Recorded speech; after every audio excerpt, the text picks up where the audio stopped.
Power Rankings Episode 5, the Auradins. So we're going to be hitting up the Auradins in general, but specifically the Fire Den. You know, the Tesla Den with Dreams is pretty similar, but the Fire Den really is the cream of the crop for damage with Auradins currently, and most of the rankings will be similar, if not the same, for Tesla Den or the Hybrid Den or whatever you're running. So remember our 6 categories with a max score of 10 points are single target, AoE, safety, Ubers, gearing, and playstyle. So we'll get to the gear to make this build work in Gearing Ease, but Zeal will be your best damaging option, especially for single target. Vengeance only buffs elemental damage from your gear, which is not the point of the Auradins. Your elemental damage comes from your skills. Now, Zeal provides some decent enhanced damage, especially with its synergy, Sacrifice, but you likely can't max either one. But with the damage from your auras, you should be sitting pretty about, depends on what you're using, but 6 to 12k damage depending on your weapon of choice. Most people are going to use Phase Blades, which I think brings you up to like 8 to 9k, which is really good min damage. Unfortunately, most of the Auradins make their Hand of Justice in the Phase Blade for its superior frames, and that does limit the physical damage done. I've heard a Pally Hammer with +3 Holy Fire is best in slot, but I've not tested that personally because I haven't found one. We have to knock the Fire Den's lack of ability to deal damage to fire immunes, but the overall damage is phenomenal at an 8 out of 10, with Zeal allowing you to focus down single locked down bosses pretty easily. It's just not as good as the Zealer because of the Deadly Strike, but yeah, it pumps. It really does pump, and like I said, if you're using that Phase Blade, your min damage is just phenomenal. So AoE, let's just cut to the chase. It's a 9 out of 10 on AoE. Your short-range fire damage from your auras is enough to immediately murk smaller enemies and severely hurt most of the rest. But the range and the tick rate is limited, and it's limited compared to the AoE King, which I think is still multi-shot. So since it's not multi-shot, but it is damn close, it's a 9 out of 10. This will clear any non-fire immune maps very, very quickly, and if you have your own natural aura on, I mean, most of the fire immunes are going to break anyway. You have to see this to believe it. Using charge and running around with this is just insane. So here's where we start to suffer. The Auradin has severe resistance problems, as your chest, shield, and weapon, which is where Paladin generally makes up its bulkiness, are taken up by items that do not provide resistances, mainly your rune words. Your helmet is a good option, but even with Crown of Ages, you can't make up for the lack of armor on this very fragile melee class. Your best defense is just pure offense, and if you've seen my dual Auradin video, pair yourself with those revamped Act 3 mercs to really pump that damage and keep yourself safe. However, your lack of physical damage makes leeching very hard, and you have little resistances and even less PDR normally. You will be chugging potions with this class if you start to push higher content, even if you do coast through tier 1s and 2s and certain tier 3 maps with relative ease. 2 out of 10 here. It's just not a 1 out of 10 because you still get Holy Shield, which is okay. So Ubers, I would love to see a Paladin with only fire damage solo Ubers. You have no leech.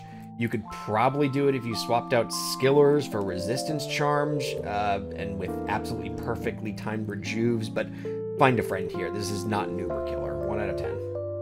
So here's where we can talk about gear. You need 2 dragon items and a Hand of Justice. It's expensive, which each piece is going to set you back a Sur and a Low, with the weapon needing an extra Cham. I mean, we're talking a minimum 10 high rune investment to start the class, plus finding a decent shield base, which at certain points in the season might cost multiple high runes itself for a good Pally shield. Then you also have to think about the rest of your gear, which is also going to, cost you some. The benefit is that you get to use, I guess, offensive skiller charms or resistance charms if you want some more bulkiness, and the offensive skillers are generally fairly cheap because no one really uses them but you. But even then, this has a brutal introductory cost. I'm putting it at a 1 out of 10 on Gearing Ease. I think it's just as bad as Summon Mancer to gear, even if it's just that startup cost. Like I said, the gearing jump isn't an issue, but you can't run an Auradin just off the bat. You need to have 20 high runes banked up to really start it. So Playstyle Ease. Here's where we can make up some points. Aside from watching for the occasional potion chug, you can really just stand around. The aura is stronger than you think. If your merc is running those dual Auradin builds again, I said, you can really just stand around. I mean, the playstyle is fun, stupid, and a little show-offy. This build is really a vanity piece. It's something to show off rushing people through Nightmare or in a cow map where immunes don't matter. It's fun and silly and expensive, and it's epitomized what I've coined as the Elizabeth Olsen class for you to dump runes into in the middle of a season. 9 out of 10 on playstyle. It's very, very easy. Alright, so overall that gives us a score of 30 divided by 6, which is 5. Dead average for the Auradin. You know, it's a specialty class. It's not something you use as the main mapper due to the high entry cost and sort of limited usage. I mean, the Conviction War really bumps up its usage, especially good in groups.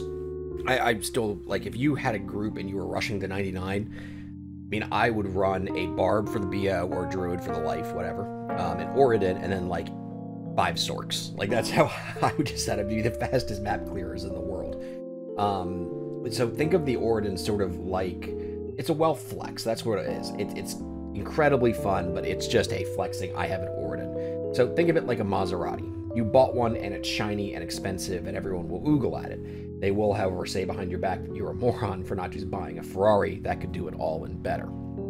So on the issue of gearing ease, I might have to like re-rank the summoner a bit. Someone had a good point that, you know, if you have the ability to buy magic items that bump your skills and therefore give you an easier time to magic find and find gear and get to those expensive skillers, well, then the expensive skillers aren't as much of an issue. I totally agree with that. I'm not going to give that a whole bunch of points though. Like really, I still think that Summon Mancer is incredibly hard to gear. I might give it 1 point and bump it up to a 2 out of 10 out of that, but you know, I'm just not going to go back and edit the video and change that for 1 point. Summon Mancer is still very hard to gear. This might be a little harder. You know, if you're someone who just farms runes all day, you might say it's a little easier, but that's sort of the subjectivity of power rankings. So I am listening to feedback in the comments. If you have anything I should add, I don't think I want to add, like speed. Someone said speed. Well, I don't really care about speed because everyone can be fast with the teleport staff on swap. So I think AoE is a better just raw metric. But if you have comments, you have issues, let me know. No problem. See you guys later.